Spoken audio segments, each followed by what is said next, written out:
இனிய மாலை வணக்கம், நமஸ்காரம். நாளை, அதாவது 16/12/2024 அன்று மார்கழி மாதம் தனுர் மாதம் பிறக்கிறது. இந்த மாதத்தின் சிறப்பே என்னவென்றால் நோன்பிருத்தல்.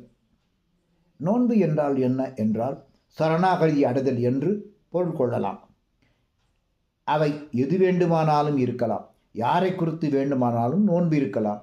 நோன்பினால் ஏற்படும் நன்மைகள் பல. ஒன்று அகத்தூய்மை, மற்றொன்று புறத்தூய்மை. இந்த நோன்பு மனிதனாக தோன்றிய இறைவன் ராமனும் மனுஷியாக தோன்றிய ஆண்டாள் ஆகியோரும் இந்த நோன்பை அனுசரித்தனர். அகத்தூய்மை என்றால் என்ன என்றால் மனதை நிர்மலமாக வைத்துக் கொள்ளுதல், இறைவனிடம் தன்னுடைய கருத்தை, தன்னுடைய பக்தியை செலுத்துதல். இரண்டாவதாக புறத்தூய்மை என்றால் என்ன?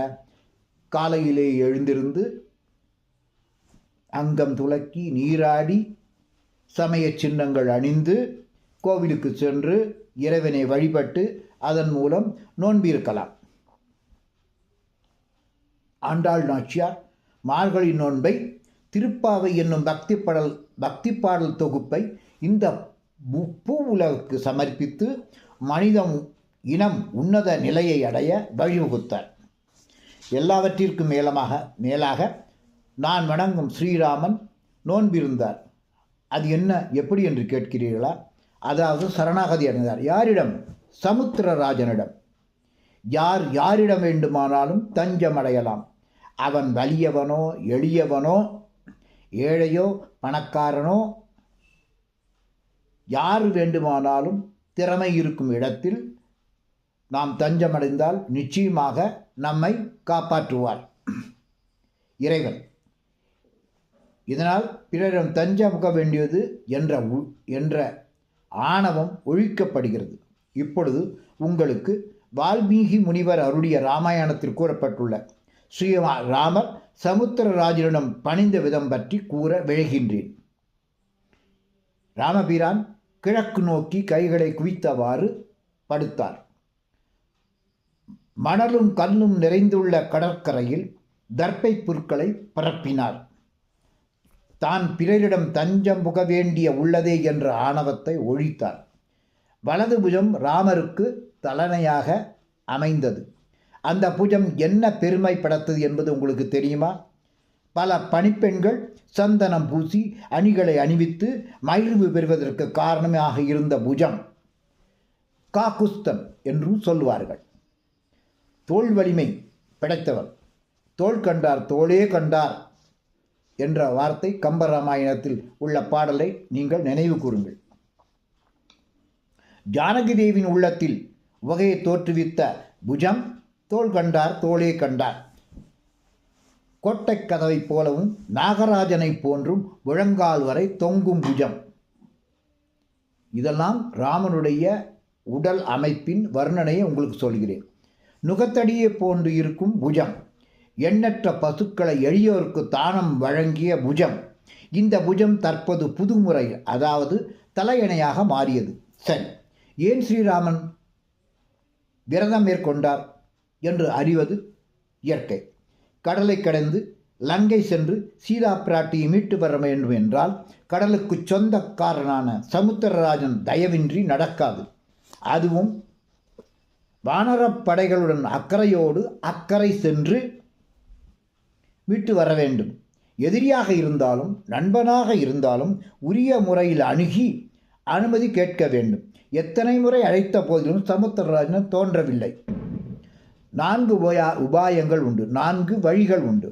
ஒன்று சாம பேத தான தண்டம் என 4 வகையான வழிகள் உண்டு. எனவே ஸ்ரீராமன் அவனை சரணடைந்து அனுமதி கேட்கிறான். அதுவும் 3 நாட்கள் உத்தரவு கிடைத்தாக வேண்டும் என்று ஒரு கெடு விதிக்கிறார். அந்த 3 நாட்களுக்குள் எந்த இடையூறு ஏற்படினும், இறப்பே ஏற்படினும் நான் நோன்பை அனுஷ்டிப்பேன் என்ற ஒரு வைராக்கியத்துடன் அவர் கடற்கரையில் நோன்பிருந்தார். பெரியோர் வகுத்த முறைகளை வழுவாது பின்பற்றினார். மௌன விரதம் இருந்தார். இடத்தை விட்டு அசையாது படுத்தார். உடல், உள்ளம், சொல் ஆகிய மூன்றும் நியமங்களையும் ஏற்றார். உடலுக்கு தேவையான தண்ணீரையும் உணவையும் விலக்கினார். முடிவை எண்ணாது நோன்பை முடித்தார். சமுத்திரராஜன் காட்சியளிப்பானா என்ற சந்தேகம் அவருக்கு ஏற்படவில்லை. ஆனால் கடலரசன் உணர்வற்ற அறிவிலியாக ராமன் நினைத்தாரோ என்னமோ தெரியவில்லை. ஆராயும் ஆற்றல் அவனிடம் இல்லை. யாரிடம்? சமுத்திரராஜனும் இல்லை. ஆனால் ராமரின் வரம்பற்ற சிறப்பை அவன் ஏற்கனவே அறிந்திருந்தான். சமுத்திரராஜன் சரணமடைந்தவனை காக்கும் செயலை செய்யாது யாரும் வாழ முடியாது. அதுதான் ஃபர்கிவ் இஸ் டிவைன் அப்படின்னு சொல்லுவாங்க. என்னென்னா, மன்னிப்பு ஒரு பெரிய காரியம். ஒருத்தனை சரணடைந்தால் அவன் நிச்சயமாக அவனை காப்பாற்ற வேண்டும். இதற்கு எத்தனையோ உதாரணங்கள் சொல்லலாம்.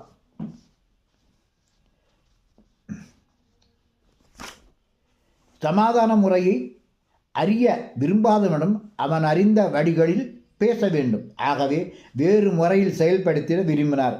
சினமே வராத ஸ்ரீராமனுக்கு சினம் தோன்றியது எப்படி?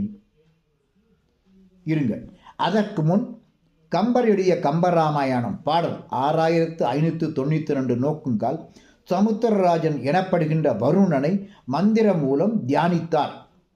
இதோ அந்த மூலப்பாடல். அது எப்படி இருந்தது என்றால், கொழும் கதிர் பகைக்கோள் இருள் நீங்கிய கொள்கை செழுஞ்சுடர் பனிக்கலையெல்லாம் நிரம்பிய திங்கள் புழுங்கு வெஞ்சினத்து அஞ்சனை பொறி வரி அரவம் விழுங்கி நீங்கியது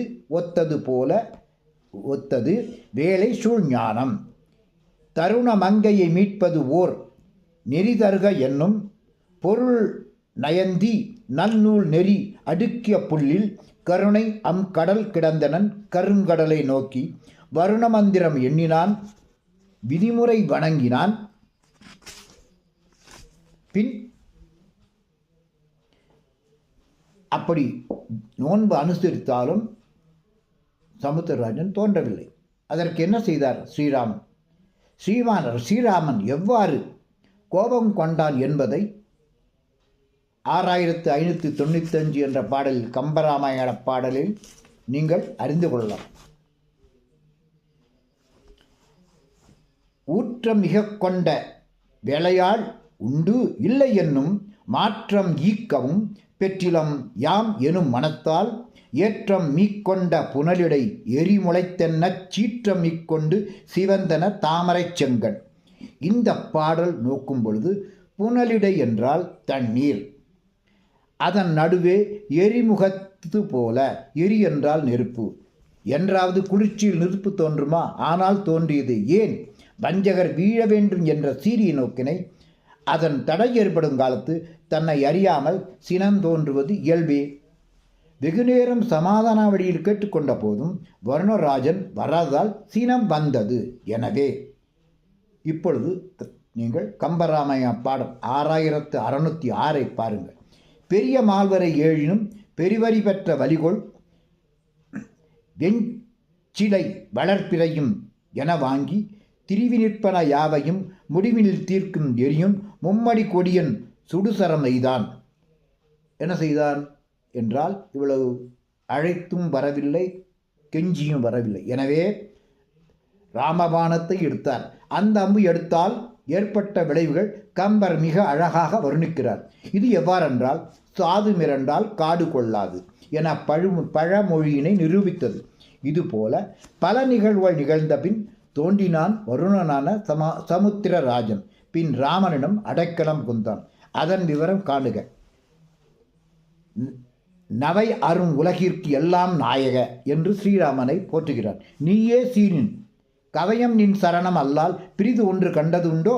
இவை உனக்கு அறியவோதான், எனக்கு என் வழி வேறு உண்டோ? அவயம் நின் அவயம் என்ன அடுத்து அரட்டு இறைவன். ஆடு நீ அனலும் நீ அல்லவை எல்லாம் நீ, ஊழி நீ உலகும் நீ அற்று உரை உயிரும் நீ, வாழியாய் அடியேன் நின்னை மறப்பேனோ, வயங்கு செந்நீர் சூடுற உலைந்து போனேன், காத்தருள் கருணாமூர்த்தி சுருதிமூர்த்தி என்று சரணாகதி அடைந்தான். யார்? சமுத்திரராஜன் ஸ்ரீராமனிடம். எனவே நோன்பிருப்பது எவ்வளவு முக்கியம் என்பதை நீங்கள் அறிந்து கொள்வீர்கள். நாளையிலிருந்து தயவு செய்து திருவெம்பாவை பாடல்களை பாடி இறைவனை நோக்கி நோன்பிருங்கள். நீங்கள் கேட்டது கிடைக்கும். நன்றி, வணக்கம்.